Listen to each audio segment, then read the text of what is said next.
जय Hind to all of you. Myself Vikas Jangid और मैं आप लोगों को सीए फाउंडेशन में पढ़ाने वाला हूं बिजनेस लॉ। ओके, देखिए जब हम लॉ सब्जेक्ट का नाम सुनते हैं तो स्टूडेंट्स को कई बार ऐसा लगता है कि सर ये तो ना शायद बहुत थ्योरेटिकल सब्जेक्ट होगा, इसके अंदर तो बहुत सारी थ्योरी हमें पढ़नी होगी। ऐसा बिल्कुल भी नहीं है। This subject is totally conceptual और बहुत इंटरेस्टिंग सब्जेक्ट है ये। और आप ये मान करके चलिए कि आपकी जो पूरी सीए की जर्नी में जो लॉ आने वाली है ना, ये उसका फाउंडेशन है।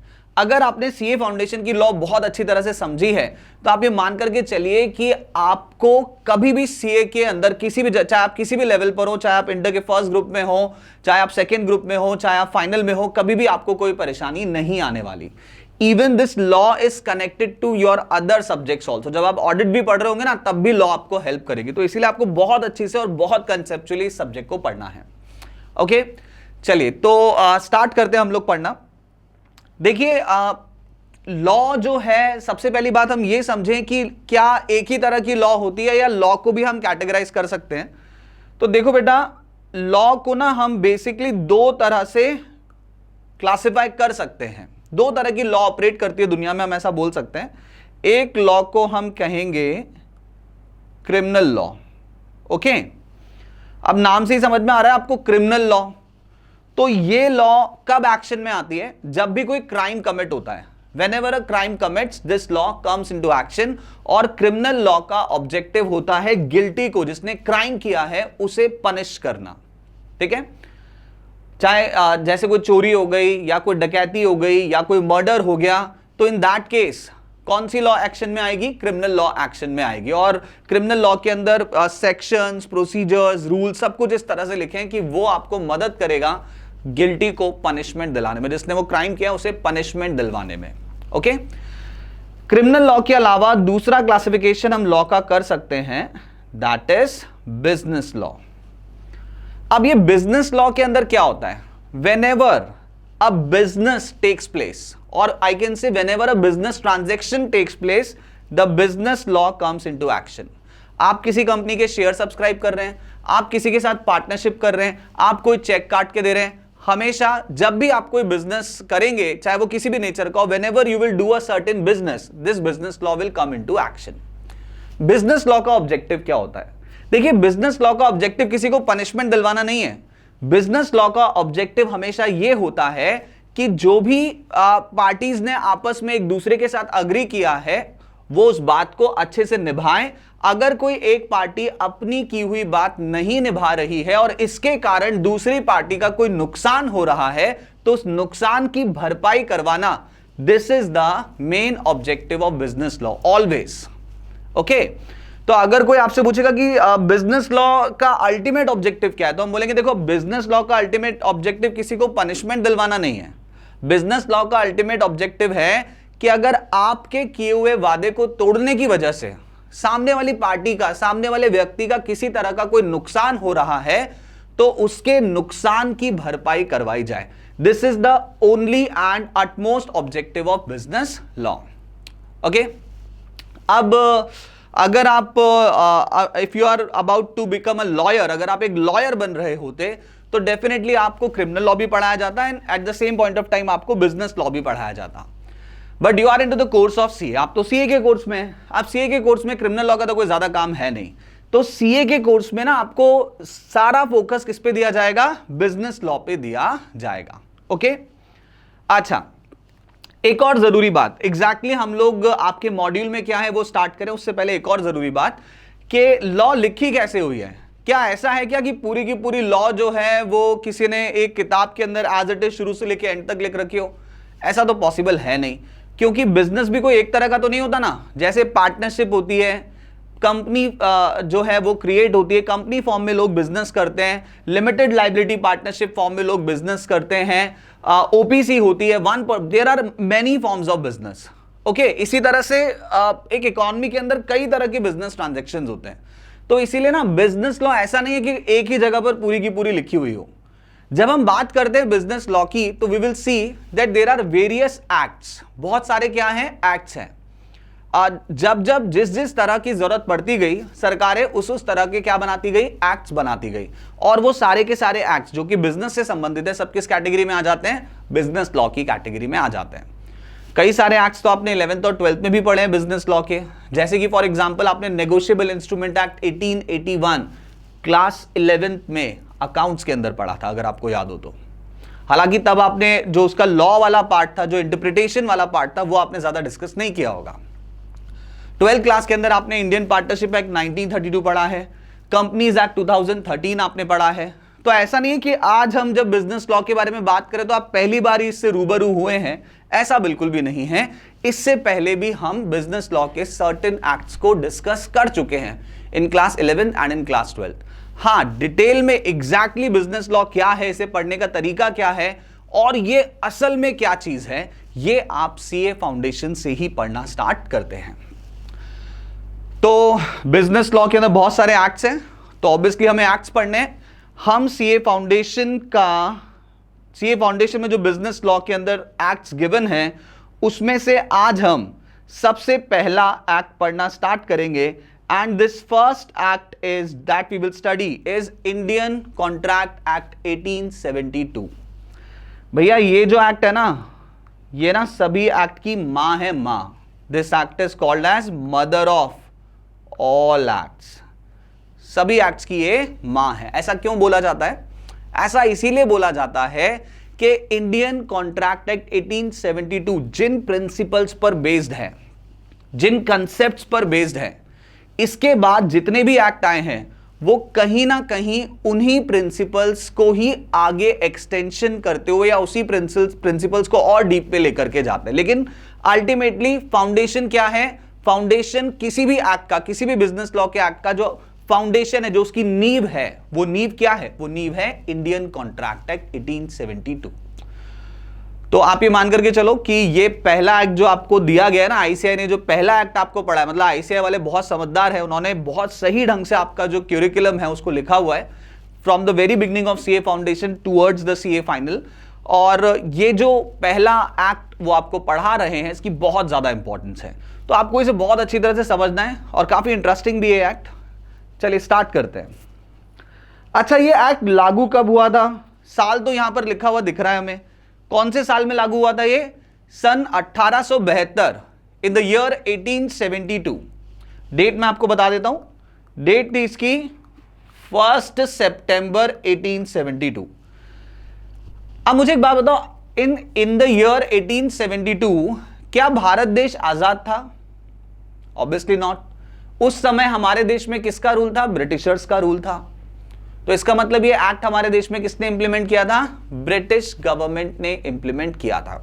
ठीक है, क्यों इंप्लीमेंट किया उन्होंने हमारे यहां पर इस एक्ट को? क्या रीजन रहा कि उन्होंने हमारे देश के अंदर ये कानून लागू किया? देखिए, एक बात हम सब समझते हैं, जब अंग्रेज हमारे देश में पूरी तरह से अपना रूल एस्टैब्लिश जब उन्होंने कर लिया था, आफ्टर दैट उनका काम करने का जो तरीका था पूरे इंडिया के अंदर, दैट वाज टोटली डिफरेंट जैसा पहले एंशिएंट इंडिया में होता था। पहले एंशिएंट इंडिया में अगर किसी दो लोगों की लड़ाई हो जाती थी, चाहे वो कोई क्रिमिनल वाली लड़ाई हो, क्रिमिनल नेचर की लड़ाई हो या कोई बिजनेस डिस्प्यूट हो, तो उसे कैसे सुलझाया जाता था? आप लोगों ने मूवीज में देखा होगा कैसे सुलझाया जाता था कि भैया जो राजा होता था उसका दरबान लगता था, दरबान के अंदर जो है दोनों लोग आकर के अपना पक्ष रखते थे, फिर राजा अपना दिमाग लगाता था और दिमाग लगा करके उस हिसाब से डिसीजन दे देता था। तो do you think that it's a fair practice, जहां पर बस कोई व्यक्ति बिना कुछ रेफर किए, बिना कोई एक certain you can say rules and regulations की किताब को उठाए, बिना उसके उठाए अपने मन से, अपनी समझ से अगर किसी का फैसला सुना रहा है, बिना किसी एग्जैक्ट प्रोसीजर को फॉलो किए अगर फैसला सुना रहा है, तो क्या ये सही है? क्या इसमें गलती होने के चांसेस नहीं है? ऑब्वियसली हैं। और ऐसा शायद राजा से हुआ भी होगा कई बार ऐसा रहा होगा कि जो है राजा ने गलत फैसले सुना दिए होंगे, लेकिन अब भाई राजा तो राजा, उसके सामने तो कोई कुछ बोल नहीं सकता। खैर, ये ट्रेडिशनल इंडिया में होता था। जब अंग्रेज आ गए तो अंग्रेजों ने कहा कि यार ये this is not a correct way of solving the disputes. ऐसे नहीं होगा, जैसे हमारे देश में होता है वैसे होगा। उन्होंने क्या करा? पूरे इंडिया के अंदर अदालतें बना दी। अब अदालतें तो आपने बना दी, लेकिन अदालत को ऑपरेट करने के लिए कानून चाहिए, उन्हें एक सर्टेन लॉ चाहिए, बिना उसके तो वो ऑपरेट नहीं कर सकते थे ना। सो दैट्स वाई अब शुरुआत में तो ठीक है, उन्होंने कहा कि यार चलो इनके देश के अंदर ही फैसले सुनाने हैं, तो इनके देश में जो कानून चलते हैं उन्हीं के हिसाब से फैसले सुना देते हैं। तो इनिशियली तो अंग्रेजों की जो अदालतें थी वो हमारे देश के अंदर ले दे करके दो तरह के कानून सबसे ज्यादा चलते थे, एक हिंदू लॉ होता था, एक माउंटेन लॉ होता था, मुस्लिम लॉ जिसको अपन बोल सकते हैं। अब लेकिन इन दोनों कानूनों के साथ एक बहुत बड़ी परेशानी थी। वो परेशानी ये थी कि ना तो हिंदू लॉ किसी किताब में सर्टेन सेक्शंस की फॉर्म में सिस्टमैटिक ढंग से लिखा हुआ था, और ना ही मुस्लिम लॉ जो है वो कहीं पर सिस्टमैटिक फॉर्म के अंदर लिखा हुआ था। तो अब फिर हिंदू लॉ क्या है, कैसे पता चलता था कि भाई हिंदू लॉ पता चलता था कि हिंदू धर्म में क्या रीति रिवाज रहे हैं, लोगों ने पिछले कई सौ सालों से क्या फॉलो किया है, उसी को क्या मान लिया जाता था, हिंदू लॉ मान लिया जाता था। सेम चीज माउंटेन लॉ के साथ थी कि मुसलमान पिछले कई सौ सालों से क्या रीति रिवाज, क्या प्रैक्टिसेस फॉलो करते आ रहे हैं, उन्हीं को जो है, अब अगर हम इसकी बहुत डिटेल में जाएंगे तो बहुत लंबी बात इस पे की जा सकती है, बट अभी आप इतना समझ लीजिए कि कई सौ सालों से वो क्या कर रहे थे, उसी को माउंटेन लॉ मान लिया जाता था। ओके, तो अंग्रेजों ने पहले तो कोशिश करी कि भाई एक काम करते हैं, अगर दो लोगों के बीच में कोई डिस्प्यूट हुआ है, अगर वो दोनों लोग हिंदू हैं, ठीक है, तो एक काम करते हैं, मामला किससे सुलझा देते हैं, हिंदू लॉ से सुलझा देते हैं। अगर दोनों लोग मुस्लिम हैं तो मुस्लिम लॉ से मामला सुलझा देते हैं। लेकिन परेशानियां तब हो जाती थी जब एक जना हिंदू है और दूसरा जो अदर पर्सन है, that person is Muslim, in that case the various types of confusion, various types of problems arises. फिर दूसरी बात, कहीं पर हिंदू लॉ या मुस्लिम लॉ जो है वो सिस्टमैटिक मैनर में लिखा भी नहीं हुआ था, तो मतलब बहुत परेशानी आ रही थी, जजेस को बहुत दिक्कतें आती थी फैसले सुनाने में, इंसाफ करने में, हम ऐसा बोल सकते हैं। तो अल्टीमेटली दे हैड डिसाइडेड कि यार ऐसे तो काम नहीं हो पाएगा, तो उन्होंने क्या करा, उन्होंने पूरे इंडिया में एक कॉमन एक्ट बिजनेस डिस्प्यूट्स को सुलझाने के लिए इंप्लीमेंट कर दिया, और वो एक्ट था आपका इंडियन कॉन्ट्रैक्ट एक्ट 1872। 1 सितंबर 1872 से ये एक्ट इंडिया में लागू किया गया without retrospective effect. Now this word is very important, retrospective effect. क्या मतलब है इस शब्द का? Retrospective effect means the contracts which had been made before the 1st September 1872 does not come under the scope of this ICA, Indian Contract Act 1872. Only the contracts that have been occurred after the 1st September 1872, which will only those contracts will come under the scope of ICA, that is Indian Contract Act 1872. सरल शब्दों में कहा जाए तो retrospective effect का मतलब यह है कि 1 सितंबर 1872 से पहले के जो कॉन्ट्रैक्ट हुए थे उन पर यह एक्ट लागू नहीं होता है। जो कॉन्ट्रैक्ट्स 1 सितंबर 1872 के बाद हुए हैं उन्हीं पर यह एक्ट लागू होता है। चलिए, तो ये एक ना थोड़ी सी हिस्ट्री हो गई इंडियन कॉन्ट्रैक्ट एक्ट 1872 की। तो मेरे ख्याल से आप लोगों को अच्छी तरह से ये बात समझ में आ चुकी है कि जब इंडियन कॉन्ट्रैक्ट एक्ट 1872 नहीं था तो इंडिया में बेसिकली सारे मुद्दे जो हैं, जो भी बिजनेस डिस्प्यूट्स होते थे, वो कौन से कानूनों से सुलझाए जाते थे? Hindu law and the Muslim law. Hindu law और मुस्लिम लॉ दोनों के साथ परेशानियां क्या थी? बेसिक परेशानी ये थी कि ना तो हिंदू लॉ कहीं पर एक सिस्टमैटिक मैनर में लिखा हुआ था और ना ही दूसरी तरफ मुस्लिम लॉ जो है वो एग्जैक्टली एक फॉर्म में लिखा हुआ था। इस प्रॉब्लम से बचने का तरीका ये निकाला गया कि भैया एक कॉमन एक्ट लागू कर दो, and that act will be Indian contract act 1872। चाहे दोनों पार्टी हिंदू है, चाहे दोनों पार्टी मुस्लिम है, चाहे एक हिंदू है, चाहे एक मुस्लिम है, अब जो एक्ट इनके ऊपर लागू होगा specially for solving the business disputes, that act will be Indian contract act 1872। ये भी हमें समझ में आ गया है कि भैया कौन सी तारीख से लागू हुआ था ये एक्ट? 1 सितंबर 1872 से लागू हुआ था। क्या 1 सितंबर 1872 से पहले होने वाले कॉन्ट्रैक्ट्स पर यह लागू होता है? The answer is no. इसका रेट्रोस्पेक्टिव इफेक्ट नहीं है। सिर्फ वही कॉन्ट्रैक्ट्स जो 1 सितंबर 1872 के बाद हुए हैं, सिर्फ उन्हीं पर यह एक्ट एप्लीकेबल है। ओके, चलिए, अब इस छोटी सी हिस्ट्री के बाद अब हम आगे बढ़ सकते हैं अपने नेक्स्ट टॉपिक पर। जैसा कि हम देख रहे हैं कि इस पूरे एक्ट का नाम क्या है? इस पूरे एक्ट का नाम है इंडियन कॉन्ट्रैक्ट एक्ट 1872। तो एक बड़ा सवाल यह पैदा होता है that what is the meaning of contract. ये कॉन्ट्रैक्ट असल में होता क्या है। देखो मैं आपको ना बिल्कुल एग्जैक्टली आईसीआई का मॉड्यूल पढ़ाने वाला हूं, बिकॉज आप ये मान करके चलिए ICI always ask questions from their module, और यहां पर आपको कोई दूसरी बुक रेफर करने की जरूरत नहीं है।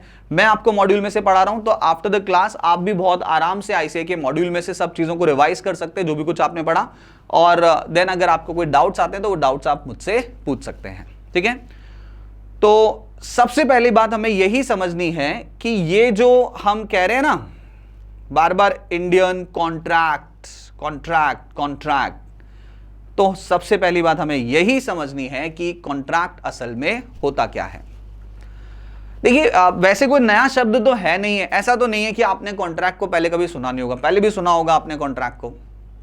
कॉन्ट्रैक्ट का मतलब क्या, जनरल अगर एक मतलब निकाला जाए साधारण सा एक लेमैन की लैंग्वेज में, जैसे लॉ के बारे में कोई जानकारी नहीं है, तो वो डेफिनेटली कॉन्ट्रैक्ट सुनते ही ये कहेगा जब दो लोग किसी बात के लिए अग्री हो जाते हैं तो इसे हम क्या कह सकते हैं, कॉन्ट्रैक्ट कह सकते हैं।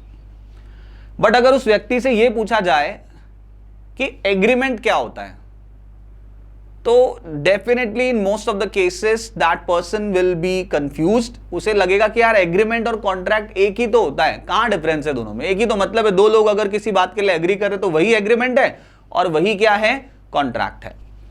लेकिन in the language of law contract and agreement both are very much different things. दोनों बहुत अलग अलग बातें हैं। कैसे अलग अलग है बात करते हैं, ध्यान देना।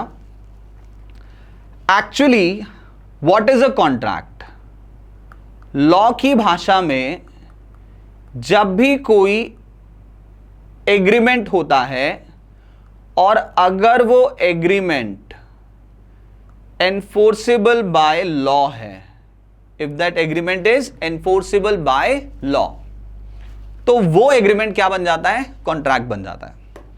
सरल शब्दों में कहा जाए तो कॉन्ट्रैक्ट का अर्थ है एक ऐसा एग्रीमेंट जिसे आप कोर्ट में लेके जा सकते हैं, जिसे आप लॉ से एनफोर्स करवा सकते हैं। That type of agreement will be called as a contract. हालांकि यहां पर भी पूरी क्लैरिटी नहीं आती है, थोड़ा सा दिमाग में आता है कि एग्रीमेंट और agreement means what, and then what does it mean of what is the meaning of enforceability by law, इसको भी क्लियर करते हैं। देखिए एग्रीमेंट का मतलब तो सिंपली क्या होता है, जब भी किसी ऑफर को एक्सेप्ट कर लिया जाता है तो वो एग्रीमेंट बन जाता है। कोई भी offer, whenever any offer gets accepted it will become an agreement. ठीक है ना। फॉर एग्जांपल मैं आप लोगों से कहता हूं कि अगले महीने मेरा बर्थडे है 5 तारीख को, सपोज मैं आपसे कहता हूं कि 5th ऑफ अप्रैल को मेरा बर्थडे है, तो आप लोग एक काम करिएगा, 5th ऑफ अप्रैल को आप सब कोटा आ जाइएगा, I will give you a party. ये मेरा ऑफर है आप लोगों के लिए, I am offering you a party on 5th of April on my birthday. अगर आप मेरे इस ऑफर को एक्सेप्ट कर लेते हैं कि ठीक है सर हम आएंगे, मैंने ऑफर दिया, आपने एक्सेप्ट कर लिया, it will become an agreement. ये क्या बन जाएगा, एक एग्रीमेंट बन जाएगा। तो किसी भी ऑफर को जब एक्सेप्ट किया जाता है तो हम कह सकते हैं कि ये क्या बन गया है, एग्रीमेंट बन गया है। लेकिन कोई भी एग्रीमेंट कॉन्ट्रैक्ट तभी बनता है जब वो एग्रीमेंट एनफोर्सेबल बाय लॉ हो। अब मुझे आप एक बात बताओ, मैंने अभी आपके और मेरे बीच में जो एग्रीमेंट हुआ है जिसके अंदर मैं आप लोगों को पार्टी देने वाला हूं, अगर मैं अपने इस एग्रीमेंट से मुकर जाऊं, 4th ऑफ अप्रैल को मैं आप लोगों को मना कर दूं कि मैं कोई पार्टी वार्टी नहीं दूंगा, या सपोज 5th अप्रैल को आप आ जाओ कोटा और कोटा आकर के पता चले कि मैं तो अपनी फैमिली के साथ जो है शहर के बाहर सपोज मनाली घूमने गया हूं, तो क्या आप लोग मेरे ऊपर कोई केस कर सकते हैं? क्या आप इस एग्रीमेंट को लॉ से एनफोर्स करवा सकते हैं? क्या जज के पास आप जाकर के बोल सकते हैं कि सर ने पार्टी देने के लिए कहा था, हम पहुंच भी गए, अब इन्होंने पार्टी नहीं दी, तो खुद शहर के बाहर है, तो इनसे हमारा जो किराया भाड़ा है वो रिकवर करवाया जाए, हमें यहां पर होटल में स्टे करना पड़ा, वो पैसा हमसे इनसे रिकवर करवाया जाए। तो क्या ऐसा हो सकता है? The answer is no. ये जो एग्रीमेंट था बर्थडे वाला, ये एग्रीमेंट तो था, but this is not enforceable by law. लेकिन ये लॉ से एनफोर्सेबल नहीं है, तो ये एग्रीमेंट एग्रीमेंट ही रह जाएगा, ये कॉन्ट्रैक्ट नहीं बनेगा। Getting this point? अच्छा मैं आपको एक और एग्जांपल देता हूं। सपोज हम आपको ये जो है सीए फाउंडेशन का पूरा कोर्स ऑफर कर रहे हैं, ठीक है। अब आपने क्या करा, हमारे पास एडमिशन ले लिया और अपनी पूरी फीस हमें एडवांस भी जमा करवा दी। बाद में हमने 3-4 दिन के बाद सपोज क्लासेस लगाना बंद कर दिया। हमने आपको ऑफर किया, हम आपको सीए फाउंडेशन पढ़ाएंगे, आपने एक्सेप्ट कर लिया कि ठीक है हमने जो फीस बताई आप उस पर भी एग्री हैं, तो हमारे बीच में क्या हो गया है, एग्रीमेंट हो गया है। इट्स एन एग्रीमेंट, मैंने ऑफर किया, मतलब हम लोगों ने ऑफर किया और आप लोगों ने एक्सेप्ट कर लिया, तो इट्स एन एग्रीमेंट। ठीक है, अब मुझे एक बात बताओ, अगर हम कुछ दिन के बाद पढ़ाना बंद कर देंगे तो आप हमारे ऊपर केस फाइल कर सकते हो कि नहीं कर सकते? Definitely you can. सो ये वाला जो एग्रीमेंट है, कौन सा वाला, कोचिंग वाला, जिसमें आप लोगों ने एडमिशन लिया, फीस पे करी, अगर इस एग्रीमेंट को हम पूरा नहीं करते हैं then this agreement can be enforceable by law. तो ये एग्रीमेंट क्या कहलाएगा, कॉन्ट्रैक्ट कहलाएगा। वही जो प्रीवियस वाला एग्रीमेंट था जिसमें मैंने आपको बर्थडे पे इनवाइट किया था, आपने हामी भी भरी थी कि हाँ डेफिनेटली आप लोग आएंगे, वो एग्रीमेंट क्योंकि एनफोर्सेबल बाय लॉ नहीं था, that's why it was not a contract. Clear है यहां तक की बात? तो in very simple words, if someone asks what is contract, we will say it is an agreement that is enforceable by law. And if someone asks what is agreement, we will say whenever an offer is accepted, it will become an agreement. जब भी किसी offer को accept किया जाएगा तो वो क्या बन जाएगा, एग्रीमेंट बन जाएगा। ठीक है, आगे बढ़ते हैं। ओके, आई होप आपको क्लैरिटी से समझ में आ रहा होगा। हमारे पास आप हमसे डाउट्स पूछ सकते हैं, ये व्यवस्था भी है हमारे पास। So that's why don't have to worry, अगर आपके दिमाग में कोई डाउट रह जाए तो definitely you can ask. Okay, चलिए आगे बढ़ते हैं अपन लोग। अब एक ये डिफरेंस है जो एग्जाम में आता है कि एग्रीमेंट और कॉन्ट्रैक्ट में क्या डिफरेंस है, लेकिन इस डिफरेंस को पढ़ने से पहले हम एक बार नेक्स्ट टॉपिक पढ़ेंगे and then we will come on to this difference. देखिए, मैंने आपको ये तो बता दिया कि जो एग्रीमेंट एनफोर्सेबल बाय लॉ होता है वही आपका क्या कहलाता है, कॉन्ट्रैक्ट कहलाता है। That is called as contract. But सवाल ये आता है कि कौन सा एग्रीमेंट एनफोर्सेबल बाय लॉ होगा और कौन सा नहीं होगा। सर, इसका पता कैसे लगाया जाए? क्या कोई ऐसे पॉइंट्स हैं जिन्हें हम किसी एग्रीमेंट के अंदर चेक कर लें और देख लें कि हाँ ये एग्रीमेंट ये सारे पॉइंट्स को पूरा कर रहा है, तो ये एग्रीमेंट एनफोर्सेबल बाय लॉ है और ये कॉन्ट्रैक्ट है? क्या ऐसे कोई पॉइंट्स हैं? द आंसर इज यस, बिल्कुल ऐसे पॉइंट्स हैं। तो वो पॉइंट्स इंडियन कॉन्ट्रैक्ट एक्ट 1872 में कहां लिखे हुए हैं? क्या इंडियन कॉन्ट्रैक्ट एक्ट 1872 में exactly there is some section जिसके अंदर वो सारे पॉइंट्स इनलिस्टेड हों, जिन्हें पढ़ करके हमें ये पता चल जाए कि हाँ यार बस इन पॉइंट्स को हमें क्या करना है, हमें चेक करना है किसी एग्रीमेंट के अंदर, अगर ये प्रेजेंट है then this agreement will become a contract. तो देखिए, इंडियन कॉन्ट्रैक्ट एक्ट 1872 के अंदर एक सेक्शन 10 गिवन है जो कि स्पेसिफिकली कॉन्ट्रैक्ट के एसेंशियल एलिमेंट्स को बताता है। यानी सेक्शन 10 के अंदर ये लिखा गया है कि भाई आप इन एसेंशियल एलिमेंट्स को चेक करिए किसी एग्रीमेंट में, अगर ये एसेंशियल एलिमेंट्स उस एग्रीमेंट के अंदर प्रेजेंट हैं तो वो एग्रीमेंट क्या बन जाएगा, कॉन्ट्रैक्ट बन जाएगा। हाउएवर सेक्शन 10 के अलावा भी जगह जगह पर कुछ और सेक्शंस के थ्रू भी कुछ एसेंशियल एलिमेंट जो हैं वो इंडियन कॉन्ट्रैक्ट एक्ट 1872 और हमें बताता है, जिन्हें हमें किसी एग्रीमेंट को कॉन्ट्रैक्ट बनाने के लिए जिनकी प्रेजेंस होना किसी एग्रीमेंट में जरूरी होती है। खैर, सबसे पहले अपन बात करते हैं बेसिक इंपॉर्टेंट एलिमेंट्स की।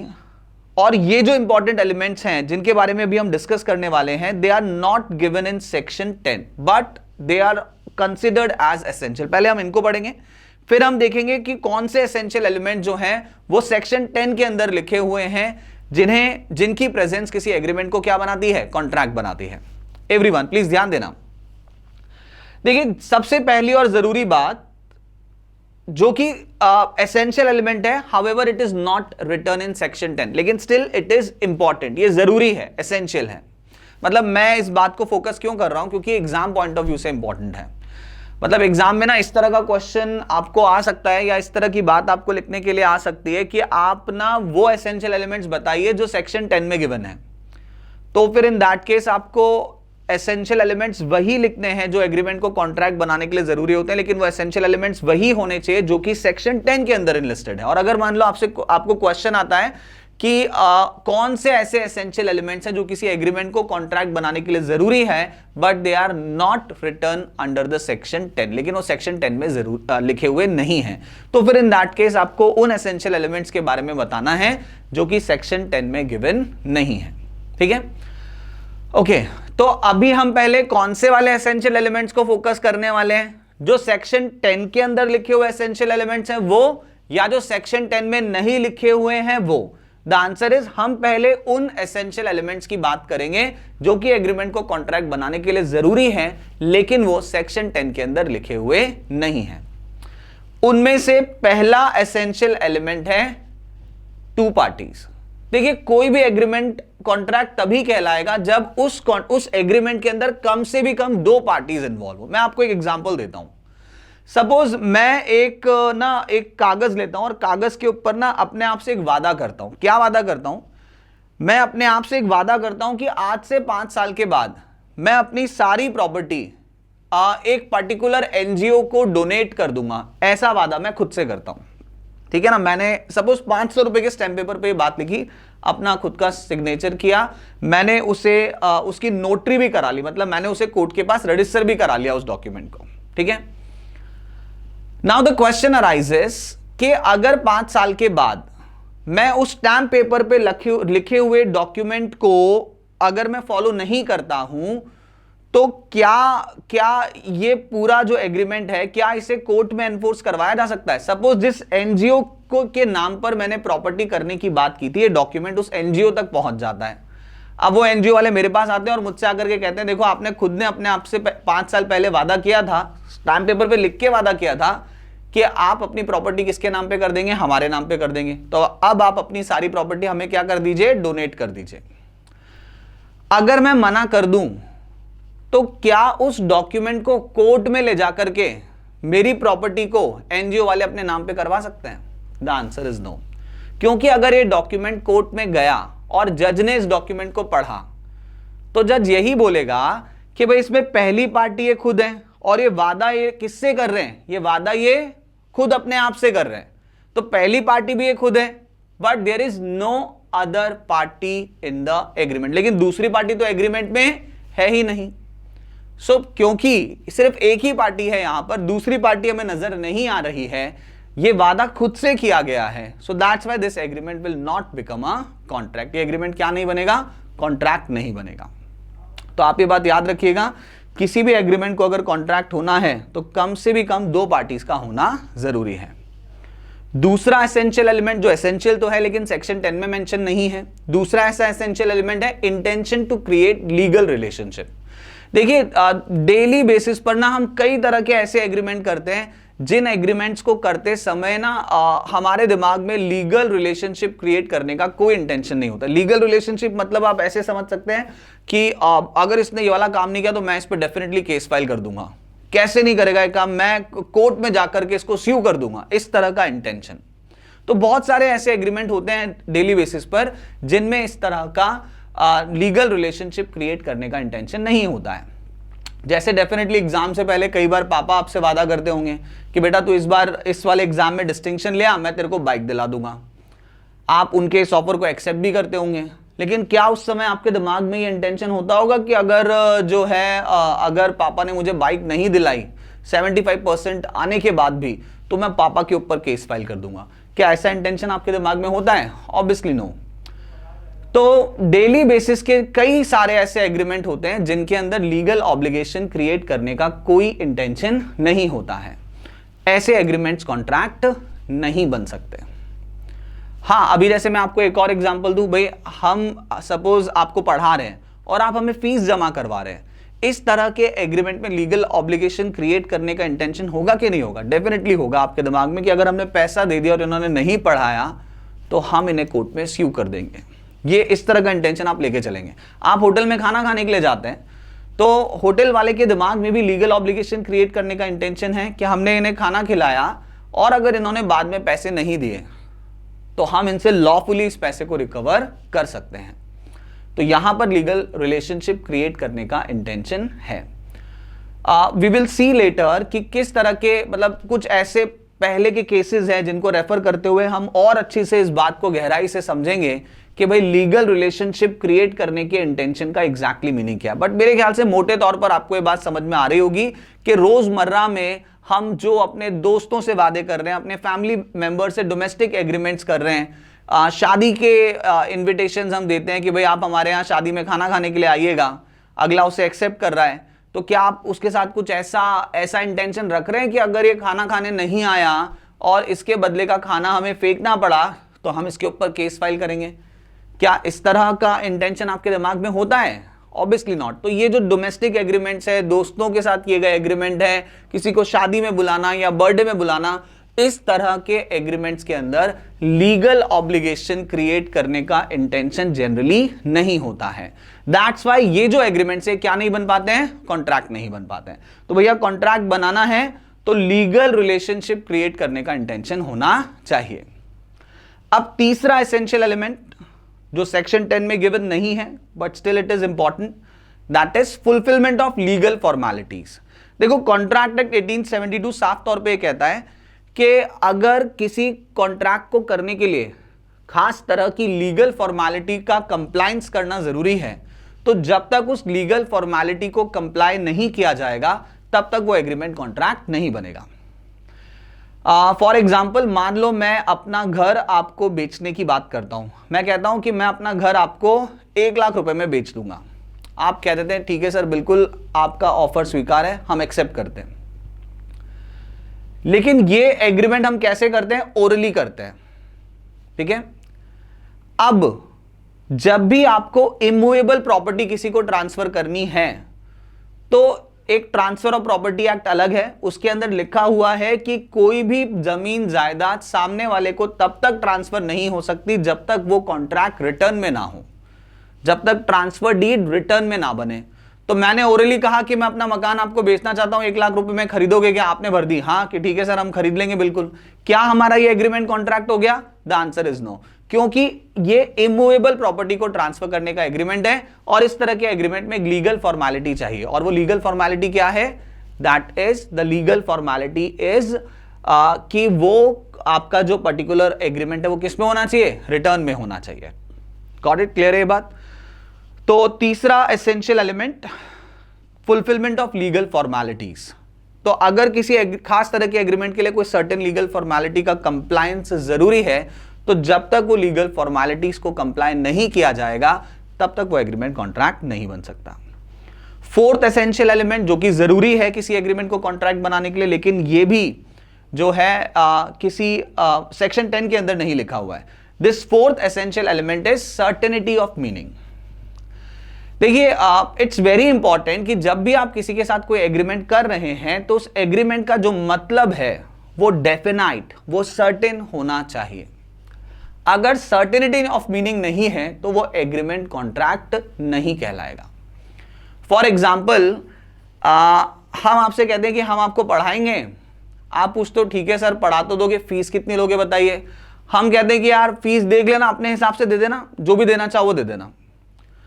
तो अगर मैं आपसे इस तरह की बात कह रहा हूं, अगर हम आपसे इस तरह की बात कह रहे हैं कि हम आपको पढ़ाएंगे तो सही, लेकिन आप जो हमें फीस देंगे वो सर्टेन हम डिसाइड नहीं कर रहे, वो डेफिनाइट हम डिसाइड नहीं कर रहे हैं। हम कह रहे हैं कि यार दे देना, जो भी इच्छा हो दे देना बाद में। तो this type of agreement can not become a contract. Why? Because in this agreement there is no certainty of meaning. आप कितनी फीस देंगे ये एग्जैक्टली इसका जिक्र नहीं है, तो इसे भी कॉन्ट्रैक्ट नहीं कहा जा सकता। किसी भी एग्रीमेंट को कॉन्ट्रैक्ट होने के लिए बात बहुत जरूरी है कि उसका एक सर्टेन और डेफिनाइट मीनिंग होना चाहिए। हम कहते हैं कि हम आपको सीए फाउंडेशन के सारे सब्जेक्ट पढ़ाएंगे, सिर्फ 2,999 रुपए में पढ़ाएंगे, नाउ इट्स अ कॉन्ट्रैक्ट। हम भले ही आपसे कहें कि हम आपको सीए फाउंडेशन के सारे सब्जेक्ट्स पढ़ाएंगे, सिर्फ 11 रुपए में पढ़ाएंगे, then also it's a contract, because यहां पर मीनिंग जो है वो क्या है? वो सर्टेन है, एग्जैक्ट मीनिंग है। तो किसी भी एग्रीमेंट को कॉन्ट्रैक्ट बनाने के लिए उसका जो मतलब है वो निश्चित होना चाहिए। लास्ट चीज, पॉसिबिलिटी ऑफ परफॉर्मेंस। कोई भी एग्रीमेंट ना कॉन्ट्रैक्ट तभी बन सकता है जब उस एग्रीमेंट के अंदर जो बात की जा रही है वो बात पॉसिबल हो करना। फॉर एग्जाम्पल, अगर आप किसी के साथ वादा कर रहे हैं कि आप उसके लिए चांद तारे तोड़ के ले आएंगे, तो चांद तारे तोड़ के लाना क्या ये पॉसिबल है? The answer is no. So that's why ये एग्रीमेंट क्या नहीं कहला सकता? कॉन्ट्रैक्ट नहीं कहला सकता। मतलब अगर आपने किसी से ऐसा वादा किया भी है कि आप उसके लिए चांद तोड़ करके लाएंगे और बाद में आप नहीं ला रहे हैं, तो अगला आपके ऊपर कोई केस फाइल नहीं कर सकता। Because this is not possible. आ रही बात समझ में? और थोड़ा सा टेक्निकल एग्जांपल लेते हैं। सपोज एक डॉक्टर ने अपने पेशेंट से ये एग्रीमेंट किया कि अगर तुम हर महीने मुझे 50 लाख रुपए देते रहोगे तो तुम कभी भी मरोगे नहीं। You will never die if you will pay me a consideration of say 50 lakh rupees every month। अगला राजी हो गया कि ठीक है यार, मरेंगे नहीं अपन कभी भी। इस तरह का एग्रीमेंट डॉक्टर ने अपने पेशेंट के साथ कर लिया। क्या ये एग्रीमेंट वैलिड होगा? The answer is no. Why? Because death is a truth, it's a universal truth and you can't, ऐसा आज तक नहीं हुआ है कि भैया कोई मरा ही नहीं हो, कोई अभी तक जी रहा हो। सो ये जो एग्रीमेंट है ना कि सामने वाले को जीवित रखा जाएगा, जब तक वो पैसे देता रहेगा वो जीवित रहेगा, ये एग्रीमेंट पॉसिबल टू परफॉर्म नहीं है। This is impossible to perform. So that's why ये एग्रीमेंट क्या नहीं बनेगा? कॉन्ट्रैक्ट नहीं बनेगा। ठीक है, चलिए तो आज की क्लास ना हम यहीं पर खत्म करेंगे।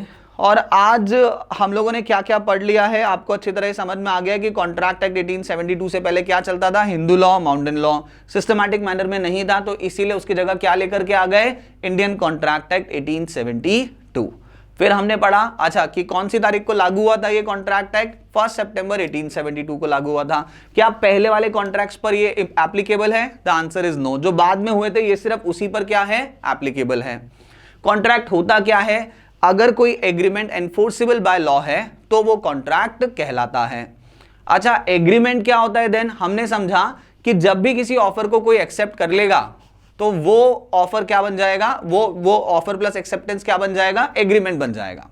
लेकिन अगर उस एग्रीमेंट को कॉन्ट्रैक्ट होना है तो इसके लिए it should be enforceable by law. ठीक है, और कोई एग्रीमेंट एनफोर्सेबल बाय लॉ है या नहीं है, क्या इसको चेक करने के लिए there are certain essential elements, there are certain points जिनकी प्रेजेंस को चेक कर लिया जाए, और अगर वो सारे पॉइंट्स प्रेजेंट हैं तो ये कह दिया जाए कि हाँ ये एग्रीमेंट कॉन्ट्रैक्ट है। क्या ऐसे पॉइंट्स हैं? क्या ऐसे एसेंशियल एलिमेंट्स हैं? The answer is yes, definitely ऐसे एसेंशियल एलिमेंट्स हैं। इंडियन कॉन्ट्रैक्ट एक्ट 1872 के अंदर सेक्शन 10 में ऐसे एसेंशियल एलिमेंट्स का जिक्र है।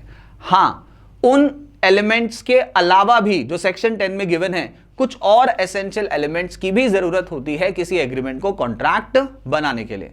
और आज हमने कौन से वाले एसेंशियल एलिमेंट्स पढ़े हैं? जो सेक्शन 10 में लिखे हुए हैं या नहीं लिखे हुए हैं? यस, द आंसर इज जो नहीं लिखे हुए हैं उन एसेंशियल एलिमेंट्स को हमने आज डिस्कस किया है। और वो कौन से एसेंशियल एलिमेंट्स थे? पहला, that there must be at least 2 और मोर पार्टीज। दूसरा, there must be intention to create legal relationship. Got it? तीसरा हम लोगों ने पढ़ा that the meaning of the agreement should be certain and definite. And the last one that is there must be the possibility of performance. जो भी agreement हम कर रहे हैं वो पॉसिबल टू परफॉर्म होना चाहिए, तभी वो एग्रीमेंट क्या कहलाएगा? कॉन्ट्रैक्ट कहलाएगा। तो ये पांचों एलिमेंट्स जो कि सेक्शन 10 में मेंशन नहीं है आज हम लोगों ने पढ़ लिए हैं। और भी बहुत कुछ है पढ़ने के लिए, that we will continue in our further classes. So that's all for today.